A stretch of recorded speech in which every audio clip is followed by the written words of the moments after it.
Unang-una, wala akong listahan. Meron akong numero kasi nung tinanong ko yan, out of curiosity, nung pagbukas ng 19th Congress, meron akong tinanong na congressman. Sabi ko, kasi nababalitaan ko na nga may mga kontratista na naging congressman, may congressman naging kontratista. Tinanong ko lang siya. Sabi ko, ngayon ba ilan na yung mga kasama nyo dyan na contractor? Sabi niya, ang as of my last count, 67, sabi niya. And still counting. Yun, hindi naman ako nanghingi na listahan. Sino-sino, hindi na ako nagtanong. Yun lang ang aking information. So, yun ang aking nirelay. So, kung hihingi na ako ng listahan, wala akong listahan. Kinlarify ko yun, tumayo ako, sabi ko, wala akong listahan. Numero lang ako meron. So, wala akong may lalabas na listahan. Pero sa katotohanan lang, may mga tumawag sa akin congressmen eh. Ayoko na rin pangalanan. Nasabi na nag-explain. Mamayan ka. Nangumpisal. Oo, parang ganon. Ayoko na pangalanan kasi iba mga kaibigan ko Anong rin. explanation po, Senator Lacson? Hindi naman lahat ng kontrata sa gobyerno. Karamihan daw naman pribado. Mga ganon, mga tipong ganon. So natatawa lang ako. Ang sagot ko nga, wala naman ako listahan. Hindi ko nga alam na asawa mo pala o anak mo pala, contractor eh. Wala akong kamalay-malay dyan eh. Parang natawa na ako sa sarili ko, nalaman ko tuloy. Nabukod tuloy. So, maalala mo yan, Senator Lacson, nung nasabi ninyo na meron kang numero na 67. Nung sinabi mo yan, hindi ka pa chairman ng Blue Ribbon. Nung naging Blue Ribbon ka, kasi sabi mo, kaibigan mo yung iba dyan eh. At nagulat ka, hindi mo alam na asawa ka mag-anak pala nung kaibigan mo. So nung naging chairman ka ng Blue Ribbon, anong ginawa mo? Hindi mo inimbestigahan. Bakit iba yung mga nasa listahan? Pumiyok na, nagsalita na yung sila Diskaya. Pumiyok na rin yung si Yusek under former Yusek na si Bernardo.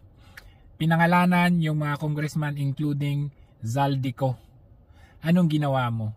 Ngayon umalis ka, kunwari.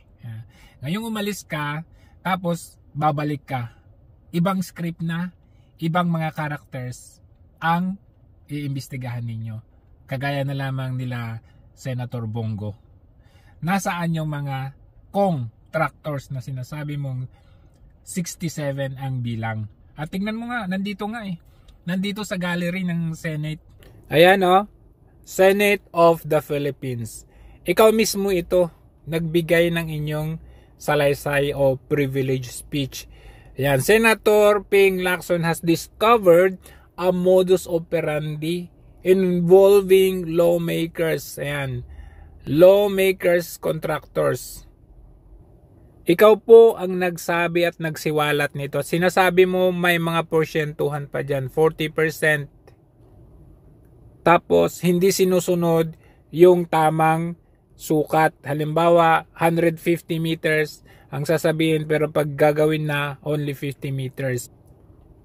At ang sabi mo pa, curious ka na malaman ang listahan ng mga DPWH dito sa mga congressman na contractors at punish and liable sa kanilang charges. Ikaw pang nagsabi na 67 congressman.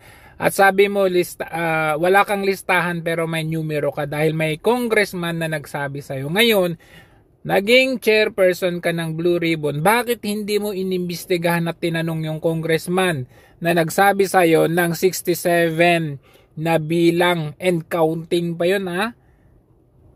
Ngayon, babalik ka. Tapos kunwari, sasabihin nyo, ganito ganyan, may bagong mga characters na kakasuhan.